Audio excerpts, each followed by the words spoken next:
It is not God's intent to simply judge you.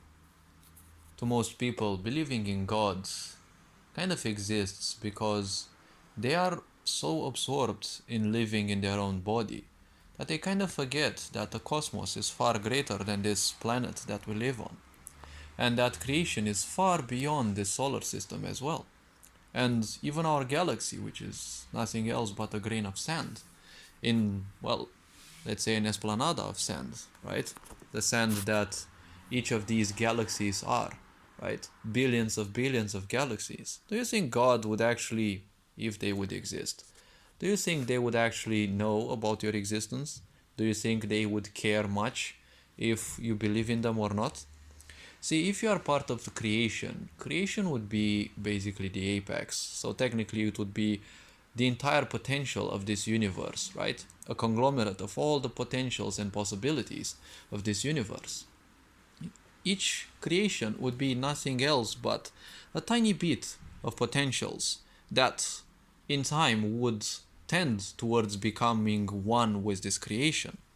As you're nothing else but this little bit of potential out of the entirety of potentials that this creation has, do you think that creation itself, if it were aware of your existence, do you think it would care whether you trust in it or not? See, creation doesn't need a name, a shape, or a form. Narcissists need, because the only thing they can believe in is something which is a better image of themselves, because they would aspire to become that, right? And something created by narcissists, what can it be other than a vengeful image and something that would punish anything, any transgression, anything that is beyond its own agenda? Does this actually sound familiar? Well, the entirety of, let's say, Europe's history is represented by this behavior, and nowadays we actually see it as well. How? Why? Where? Well, everywhere.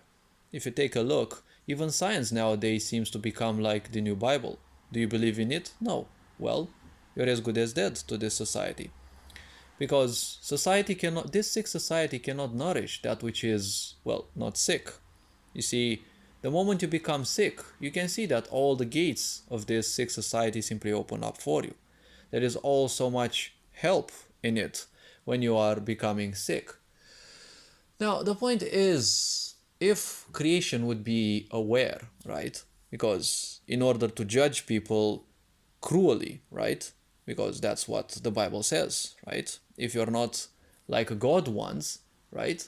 You will be punished. If in order for creation to want something, it would need a level of awareness, right? A level of conscious awareness, right? And at the same time, in order to punish, again, you need awareness. I've said in previous videos that if you have conscious awareness, you cannot be a creator, because the moment you have awareness, you will become subjective, you will become attached to something. And I've said it, give, racist people, for example, the power to create, and they will create everything but that exists. Say someone hates black people. If you give them powers to create, obviously they will have powers to destroy. Do you think there will be any black people left? Probably they will not destroy, let's say, the black people. But the point is, most likely they won't create any others. Or they will only create those just for purposes, self-entertainment purposes, right? Which are miserable purposes, because if you create something just to cause pain to it, well, you must be nothing else but a miserable creature instead. So the point is, if God would be this all-knowing being, an all-conscious being, and they would know of your existence, in their infinity, do you think they would actually really care to simply punish you if you don't believe in their existence? Because ultimately, God is nothing else but how we humans would interpret creation in a very primitive and childish perspective nonetheless. But let's say God is indeed creation. Ultimately, in this infinity that they are, do you think they would mind that you don't believe in them? After all, when you become one with creation, you become one with God themselves. So sooner or later you will meet this creator, you will meet your maker, if they truly exist. in the shape we have imagined or not, it doesn't simply matter. But why would you think this God would be, mad that you simply don't believe in them? Don't you think this is nothing else but human emotions gone bad? People who have felt abandoned their whole life and need to believe in something.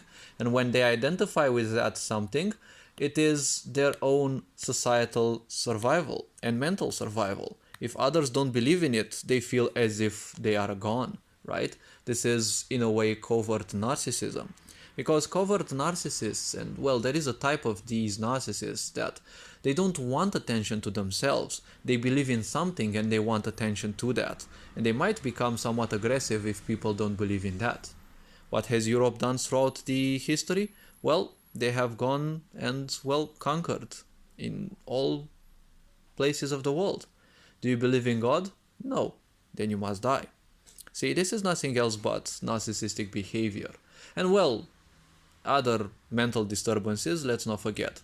But ask yourself one thing. If God would be truly infinite, do you think they would really feel sad in all these billions of galaxies and their creations, right? And their living beings and these multitudes of dimensions of life, not only this one that we perceive? Do you think God would feel bad that you, out of all this creation, don't believe in it? Sooner or later, you will meet creation. You will become one with creation. And not because others will kill you for their own enjoyments and their own beliefs, but it is just that this is how life works. Life grows from smaller forms of, organized life to much broader ones. And sooner or later, one will become with creation, because one will become able to realize that life is nothing else but a set of never-ending craves. And that's basically what the mind is, a set of never-ending craves. Whatever you want in life, you'll always want more. And that is why wise people choose to simply end the cycle of birth and death, because ultimately, this is nothing else than shedding clothes. You have a new body, you will shed it, just like you change clothes. You will have a new body, irrespective of how many you have. These ideas of the mind, these ideas of wanting, they will always be the same. You will always crave more. And the point is, the more you crave, the more you kind of lose yourself in this never-ending cycle of craving, pursuing, and then achieving, and then pursuing something else, because you crave as well something else. The moment you start something, you already crave for something else. So do you think this God basically will feel bad out of all this creation that you simply choose to believe in something else?